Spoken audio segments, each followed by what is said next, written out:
उनको विज्ञान का हो, उनको भूत पशु की है, वो आपको बताओगे आप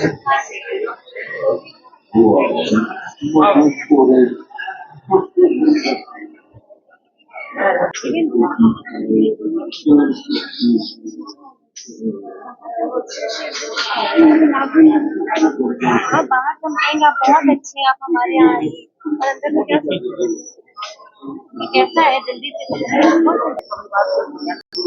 इसमें नशे की वृत्ति के बारे में बताया गया है कि गधा जो है वो तंबाकू की खेती में नहीं जाता, लेकिन मनुष्य क्या कर रहा है, उसी तंबाकू को उगाता भी है, खाता भी है, बेचता भी है। तो कैसी हालत मनुष्यों की है, जिस चीज को गधा भी नहीं जाता है, नहीं जाता, कभी नहीं जाता, कभी नहीं जाता है कि माया मदारी, यानी वैसे देखा जाता है जो मदारी जो होता है वो बंदरों को नचाता है, लेकिन यहाँ पर कहीं न कहीं माया यानी कि पांचों विकार, काम, क्रोध, लोभ, मोह, अहंकार, वो विकार हमें नचा रहे हैं मदारी की तरह। हम लोग नाच रहे हैं, उन्हीं विकारों के वशीभूत हो गए हैं और वही दुख का कारण बनते हैं। जितना हम विकारों के गुलाम बनेंगे। एक मिनट भैया, थोड़ा सा इसमें लोभ वृत्ति के बारे में बताया गया है कि कैसे, मतलब आज चूहा जो होता है ना वो काटता है तो पता भी नहीं पड़ता है, कहते हैं धीरे धीरे काटता है। उसी तरह चोरी भी, आज इतना चोरी और लूटपाट है, यदि छोटी छोटी हो भी रही होगी ना तो हमें कई बार पता भी नहीं पड़ता, अपने ही लोग चोरी कर रहे होते हैं। तो ये सब आज की दुनिया में है, लोगों की वृत्ति में कि हम कितना,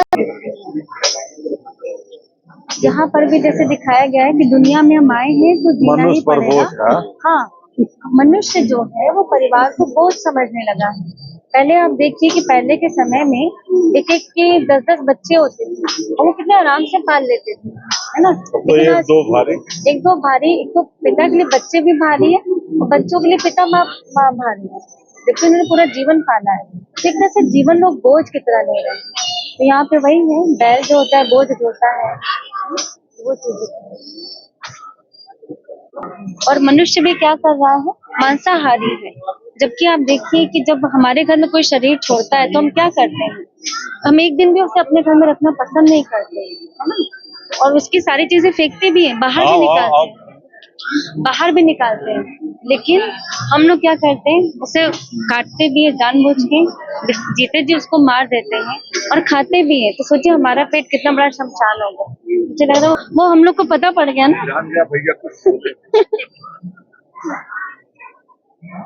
यहाँ पे बताया गया जैसे ऑक्टोपस एक है, लेकिन उसकी कितनी सारी वो बॉडी के हिस्से होते हैं। तो वैसे ही हमें चाहिए तो खुशी, सुख, शांति चाहिए जीवन में, लेकिन हम लोग और भी अच्छा है क्या रख लेते हैं, नाम, मान, शान, तो इससे हमें खुशी शांति मिलेगी।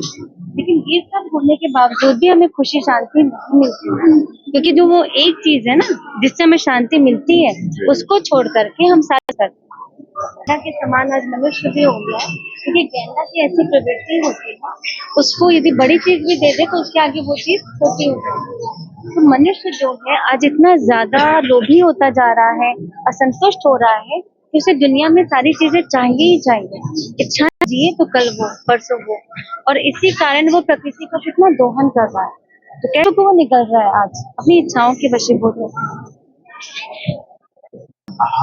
कोई ध्यान नहीं दिया। हाँ बिल्कुल, हर व्यक्ति भाग रहा है, दौड़ रहा है, व्यस्त है, जैसे समय का भाव। हाँ बिल्कुल, सब अपने में ही परेशान, हाँ जी, किसी की कोई दुख दर्द देख ही नहीं रहा। मैं करती हूँ तो मनुष्य क्या कर रहा है, वो भी तो मैं करता है ना। मैंने ऐसा किया, मैंने वैसा किया, मैं ही करता हूँ। तो ये अभिमान जो है, इसमें अभिमान का पूरा बताया गया। इवन कई बार लोगों के पास कुछ नहीं है, लेकिन फिर भी कितना अभिमान है। जहाँ हमने ये करना शुरू किया कि भगवान करा रहा है, हाँ, भगवान ने ही किया, वरना हम इंसानों में क्या ऐसी ताकत है। तो देखिए हमारी चीजों में कितनी खुशी भी आएगी।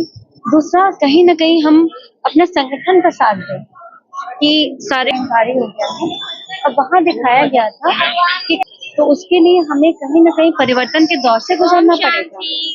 में यहाँ बताया गया है कि जब हम कलयुग से निकले तो वर्तमान समय जो युग चल रहा है वो है पुरुषोत्तम संगम युग, परिवर्तन का युग है।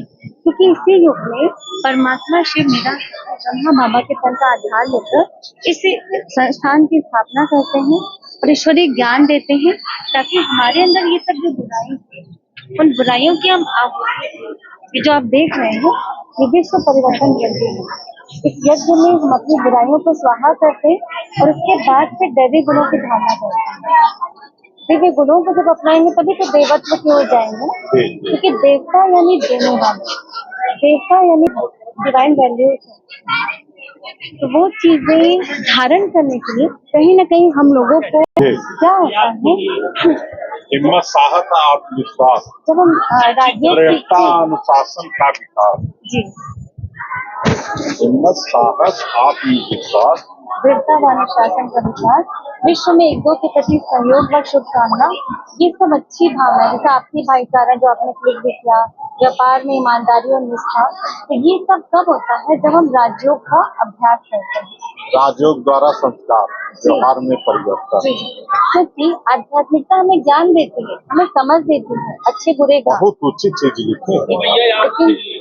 आपसी भाईचारा, सबके साथ मिलकर चलना, भाईचारा है, सबके साथ बड़ों का सत्कार, परिवार में आपसी प्रेम। भैया ये आपके सहयोग के गेट के पास खड़े होकर छोटे भाई है तभी तो वेट कर रहे थे। मदरसा का व्यवहार के तो ये सब आपसी प्रेम, परिवार में एक बड़ों का सब चीज तो है। ये आप पूरा एक छोटा भैया किसने जिंदगी में को भी हरा भरा स्वच्छ बनाएंगे। और ऐसे बहुत सारे इस अभियान के जरिए स्कूल, कॉलेजेस, कंपनी सब जगह जाते हैं और लोगों को जागरूक करते हैं। किस क्लास में पढ़ती है? बहुत अच्छा बेटा, बहुत अच्छा। हमारे यहाँ जो छोटे छोटे बच्चे भी होते हैं ना, उन सबको भी ये सारी बहुत सारी नॉलेज होती है। यहाँ पे हम लोग सोशल मीडिया और मोबाइल के दुरुपयोग से जो नुकसान हो रहा है ना, वो बताया गया है कि कैसे एक बच्चा भी मोबाइल की जेल में है, 6 फुट का इंसान भी 6 इंच के मोबाइल का गुलाम हो गया है। और इन सब का नुकसान क्या होता है ये देखिए, ये सब बताया गया है। नुकसान क्या क्या होता है। प्रोग्राम होते हैं ब्रह्मा कुमारी के द्वारा, जिसमें हम लोगों को प्रोग्राम करा करके उनको ये सब एडिक्शन से छुड़ाते हैं कि कैसे वो इन पर जीत पा सके, जो सोशल मीडिया का ज्यादा दुरुपयोग कर रहे हैं। तो इन सब चीजों को यदि हम फॉलो करेंगे तो कहीं ना कहीं से हम स्वर्णिम संसार की ओर आगे बढ़ेंगे, क्योंकि हमारे अंदर फिर कमियां रहेंगी नहीं ना। की स्थापना होती है और इसी दुनिया में हम सब जब जाएंगे तो वहां पर सभी बहुत सुखी होते हैं, संपन्न होते हैं, क्योंकि कहते हैं ना, स्वच्छ मन से स्वच्छ परिवार, स्वच्छ संसार। तो मन में यदि इतनी सारी बुराई नहीं होगी तो मन स्वच्छ हो जाएगा, फिर तन भी स्वच्छ बनेगा, प्रकृति भी स्वच्छ बनेगी, है ना, फिर वो दुनिया भी स्वच्छ बनेगी, सुखदायी बनेगी। तो ऐसी जो आपने पहले भी वैल्यूज पढ़े हैं, इन सब देवी देवताओं में कुछ थी ना, वो सभी वैल्यूज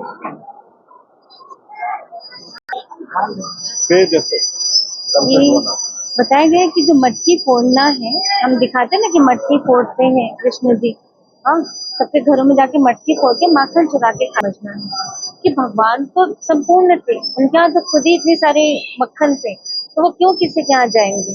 वास्तव में ये चीजें हमें एक संदेश देती है। तो ये देती है कि मिट्टी का जो मटकी है, मटकी के रूपी जो शरीर है, उसको भूल करके जितना हम मक्खन में ज्ञान का चिंतन करेंगे उतना मक्खन यानी शक्तिशाली बनते जाएंगे। मक्खन खाने से क्या होता है, हम पावरफुल बनते हैं। तो जितना हम ज्ञान रूप के मक्खन को खाते जाएंगे यानी स्मृति में लाते जाएंगे, उतना हमारा शरीर और मन दोनों पावरफुल बनते जाएंगे। ज्ञान ये अपने ब्रह्मा कुमारी के द्वारा जो बॉलीवुड स्टूडियो है उसके द्वारा जो जो चीजें प्रसारित होती है ना, वो सब चीजें इसमें दिखाया गया है। ये सब प्रोग्राम हमारे चैनल्स पे होते हैं। बाकी यदि आप इधर देखिए कि इधर कैसे सारे मतलब चतुर्गी दुनिया में एक रास करते ना, महाराज करते गोप गोपिकाएं कृष्ण, तो ये हमें एक संदेश देता है कि यहाँ पर हमें संस्कार मिलन के रास करने हैं, यानी एक दूसरे को आपस में रिस्पेक्ट देना है, उनकी बातों को सम्मान देना है, गलत हो तो प्यार से समझा के चलना है। तो कहीं ना कहीं यहाँ पर भी एक रास होगा संस्कार मिलन का, तो वही संस्कार हम सतयुग में भी लेके जाएंगे, तो महाराज करेंगे। लास्ट का है दृश्य कि शुरू में जैसे हमने देखा वो राधे कृष्ण थे, वो छोटे थे, उन्हीं का जब स्वयंवर होता है तो वो बनते हैं श्री लक्ष्मी और श्री नारायण, और उस राज्य में सभी सुखी होते हैं, सभी सुखी। कहते हैं ना, जैसे राजा वैसी प्रजा। तो वहां पर कोई किसी को कोई दुख नहीं होता। सत्योग यानी सुख धाम, जहाँ सुख ही सुख है। और उसी दुनिया में चलने के लिए भगवान हम बच्चों को जो योग सिखाते हैं, कहीं ना कहीं बहुत महत्वपूर्ण भूमिका निभाते हैं। बहुत अच्छा, बहुत अच्छा। बहुत अच्छा।